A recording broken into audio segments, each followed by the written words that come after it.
I wanted to share a little bit more from my time in Idaho. I have three more things that I wanted to share that I noticed. The first was that the mines were kind of like a honey trap. They offered pretty good wages, especially for the area, and they were always hiring. They had like an unlimited labor pool that needed to be filled. So most people who lived in the town who weren't that well off would go and work there for their first job in high school or just out of high school.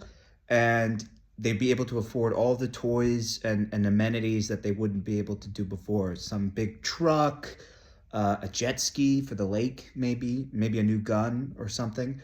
And the job was seasonal. So they would make a ton of money relative to their situation for like a certain part of the year, and then they would be laid off seasonally, and then they'd spend it all, and they'd be broke or in debt, and then they'd come back, and they so like there were these people who were really trapped working at the mines forever. The other thing was that anybody who was smart left. Anybody who had like good grades and did well in school and had like an above average IQ was like really incentivized to leave this town. They would try and like get into a good college somewhere else and go and study there.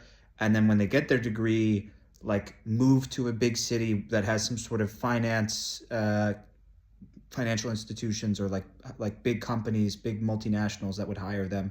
And so like the best and brightest of this town were not like planting trees in the neighborhood, so to speak. They were like being drained to other parts of the country.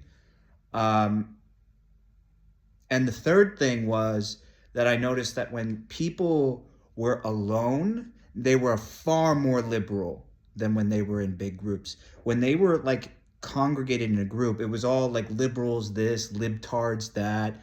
They would direct a lot of jokes at me because I'm from Connecticut. But they when you were one on one with them, like I remember I was hanging out with my boss.